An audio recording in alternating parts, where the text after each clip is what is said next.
And by the way, Mr. Chair, I just noticed dun sa kanilang mga acknowledgement, accomplishment report, nakalagay palagi confidence slash intelligence funds. Parang naging pro forma kasi wala namang intel funds eh.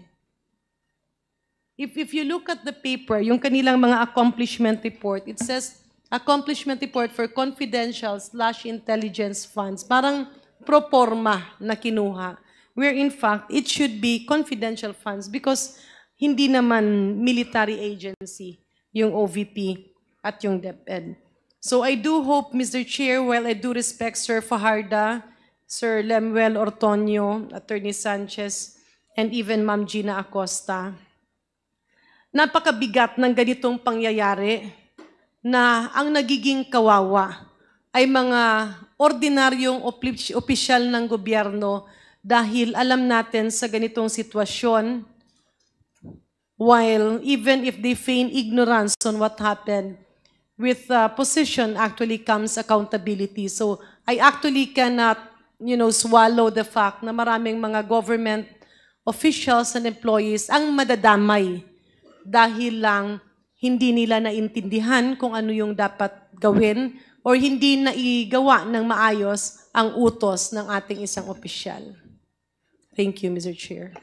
Chairman, can I have a manifestation? Yes, SDS, Dong Gonzales. Salamat, Mr. Chairman. Tamang-tama ni Congressman Janet, natumbok niya uli yung kay La Chica. So, magbibigay po ako ng manifestation that I manifest that both OVP and DepEd funds are really controlled by Colonel La Chica. In the end, it's controlled by only one group. So they have the same confidential programs. Wouldn't a group be confused if the programs were different? The OVP and DepEd have different mandates. So yun lang po, Mr. Chairman. At isang tanong ko lang po, si Colonel Nolasco is under Colonel La Chica, Mr. Assistant COS? Colonel Dennis Nolasco is used to be the deputy commander po. But is under Colonel La Chica? Under Colonel La Chica po. That's all, Mr. Chairman. Salamat. Thank you. Mr. Chair, Congressman Acop, you're recognized. Thank you. Mr. Ortonio, did I hear you right na just because may mga kompleto yung liquidation report because of the existence of acknowledgement receipts, okay na po? Tama po ba yung pagkaintindi ko? Apart from the acknowledgement receipts, there's also a certification coming from the VPSPG. And we were also furnished, Your Honor, with a copy of their accomplishment report. However, we were not able to submit it to COA, which is which was the reason why we were issued an ND po. If the acknowledgement receipts are fake and not properly filled up, would you still consider your answer to the Honorable Garin the same? No, Your Honor, if it's not true, Your Honor. The next question is, did you vet the attachments to your liquidation report? No, Your Honor. I was only able to see the acknowledgement receipts, Your Honor, when we already prepared the reply to the AOM. Were you not surprised that the acknowledgement receipts presented in today's hearing and in the previous hearings ay hindi po nasa tama? I would not say po na hindi nasa tama. I think based on the ARs that were submitted, it would be the security officer who would be able to best explain. Yeah, I agree that they will explain, pero dumadaan po sa inyo eh. And sa tingin niyo po ba, ministerial lang yung trabaho ninyo? Na just because it was prepared by uniformed personnel, lusot na, tama na, correct na? No, Your Honor. But according to you, you did not do anything. You did not vet the documents which were attached to the liquidation reports. Based on the, because of the voluminous amount of documents, Your Honor, we might not have been able to check it properly, Your Honor. But again, these are submitted already to COA po. Yes. Now, may I know what is the status of Colonel Lachica and Colonel Nolasco doon po sa mga opisina ng OVP at saka DepEd? Sorry, Your Honor. Are they official employees of DepEd or Office of the Vice President? No, Your Honor. And you, shall we say, entrusted to them the use and the a part of the liquidation of the confidential funds to them? Yes, Your Honor, because they were designated for OVP, Your Honor, because Colonel Lachica is designated as the security officer po. So you think that is appropriate and in order? Ah, Na ipagamit ninyo, ang gagamit po ng pondo, magmamanage lahat, ay isang tao na hindi naman po officially nasa office or empleyado ng opisina. Yes, Your Honor, but because Tama po yun? he has a designation po as Hindi, the tanong ko security po, officer. tama po ba yun sa akala nyo? In my understanding, Your Honor, yes, because number one, he is designated, and in terms of conducting confidential activities, the security officer would be the best person to conduct such activities. Thank you, Mr. Chair. We will. Thank you. Kung wala na po. Yes, Congressman Paduano. Hindi. Ang tanong kasi ni Chairman Acop, ano na to, rejoinder lang Tanong kasi ni Chairman Acop, tama o ba na i-designate as security officer yung hindi naman bahagi ng Office of the Vice President? And kasi magkaiba po yun, di ba? May magkaibang agency yun, di ba? So yun isang tanong na, kaya nga ang ano ko, Mr. Chairman, with regards to that question that was raised by Chairman Acop, tama po ba o hindi? Of course, hindi natin pinapangunahan ng COA. It's up to them. But if a case will be filed, that would be a test case, no? Designating SO daw, security officer, using confidential fund, which is not part of that agency. Now, second is, of course, question was SDO. This is the first time, kasi po, normally, nandito naman po yung COA, alam po ng COA that the authority given to the SDO cannot be delegated. Because an authority which is delegated to an SDO cannot be delegated, definitely. Di ba? Ngayon, ito, question of confidential fund, again, if a case will be filed, this will also be a test case. Kasi aabot talaga ito sa Supreme Court, yung mga appeals and everything, no? Kaya, Mr. Chairman, yung sa COA lang po, wala dito yung COA. Madam COA, saan ba yung COA? Anyway, nandito yung isa. Anyway, ano lang po, yung ano ko lang po, yung advice ko, because it was raised by Congressman Dante, and lagi po, pag katapos ni Congressman Dante, umalis po kagad. But please check, because you were asked by Dante if this is the first time that you were issued a subpoena. And this is not the first time. Si Chairman, Chairman ng Good Government natin. This is not the first time because even in my committee, but in fact, we direct COA to conduct a fraud audit in the absence of NDs, in the absence of EOMs. Yung iba, EOMs pa lang. So, hindi po cases, no? Pag-check na lang po para in the next hearing, COA, pakapaganda po kayo. No? Pag may mga similar question that will be raised, mandate and in your function, no, as COA. Now, lastly, Mr. Chairman, with regards to the admin matters,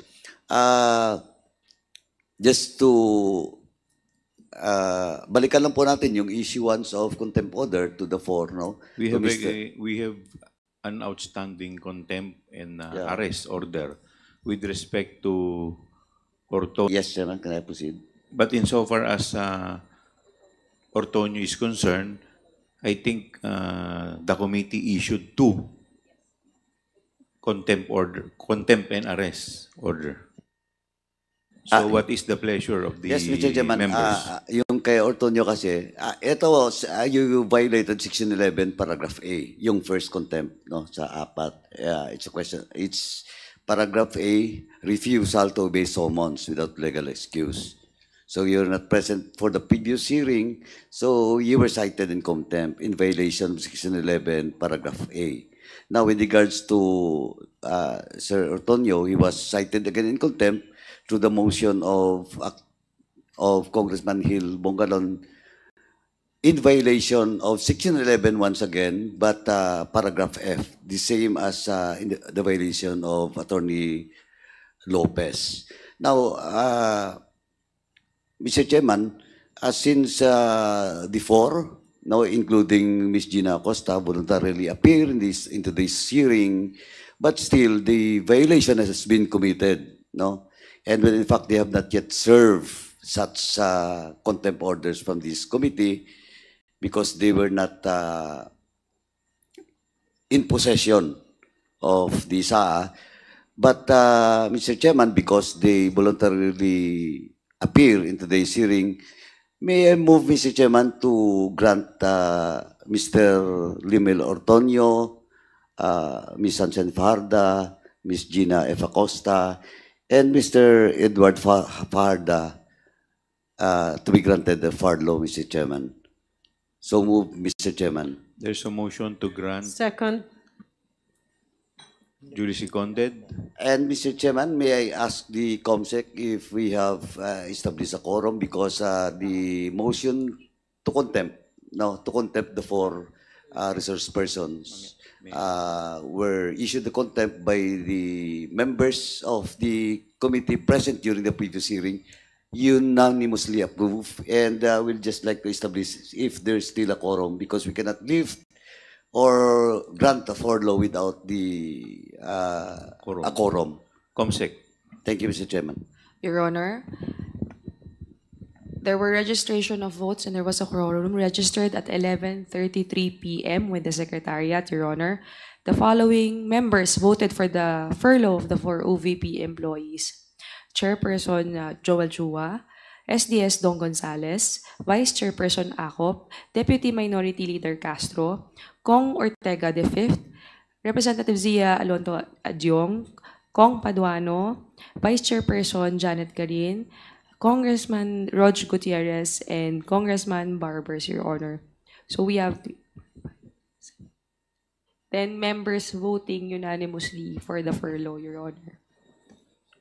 Chairman, Yes, and lastly, that's- Mr. Chairman, just to remind the resource person that was granted furlough today's hearing. That this is with- conditional. Yeah, with the commitment that you should be present in the next hearing, no? And tentatively, that will be Friday, this week. No? So, I hope you have that commitment. Your Honor, maybe, Mr. Chair, may I be recognized? Yes, please, Mr. Ortonio.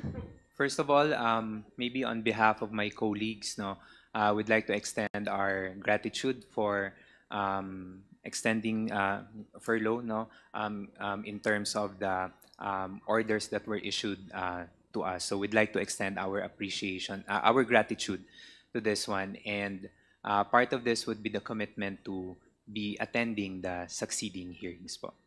Thank you very much. Thank you. Meron pa po bang gustong Mr. Chair, I have Yes. a quick Congressman- manifestation, of course, with the indulgence of Congressman Janet Garin? I saw in the news a statement of Senator Bato And this was actually related to Attorney Zulaika Lopez when she was. Can I play his words quickly? Okay lang po ba? Yes, please. Hindi pinapa-x-ray. Instead, pina-discharge. Why? Simple. Ganun na ba kayo mag-treat ng pasyente? Pumunta ang pasyente dyan para humingi ng medical attention from you. Tapos ang bilis ninyong discharge yung tao. Ganun na pala. Somebody is there anybody terrorizing you that will accept our vision? Ganun ba? Tinawagan ba kayo?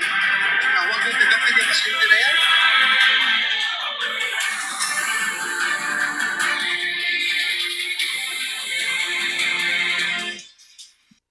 Mr. Chair, just minadali daw kaagad na discharge.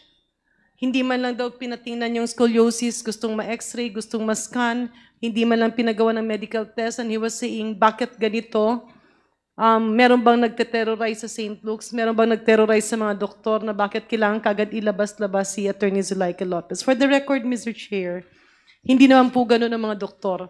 And I've had a long history with St. Luke's. Hindi po ganun ang hospital na yon. And for the record, Mr. Chair, lahat ng tao kapag ninadala sa hospital, if it warrants admission, the hospital will really admit. If it warrants emergency attention, the hospital will really give due attention. Most possibly, if the patient does not warrant admission, the hospital will refuse. Kasi hindi po hotel yan eh. Second, Mr. Chair, yung hospital, syempre, meron din yung mga maraming ibang pasyente. And there are several reasons that the hospital does that because, syempre, matutulog doon si VP. It's a security nightmare. So with that, Mr. Chair, I'm just putting that in record. Kasi baka mamaya, meron pang ibang mga statements si Senator Bato accusing doctors or accusing people of terrorizing doctors and hospitals. Then that can lead to possible discussion in the future. Maraming salamat, Mr. Chair. Thank you. Mr. Chair, Congressman Akop. since no member has raised his hand for any issue, may I move that we suspend the hearing for today. Thank you. Until Second. Until Friday this week. is there any objection? Hearing none, the motion is carried.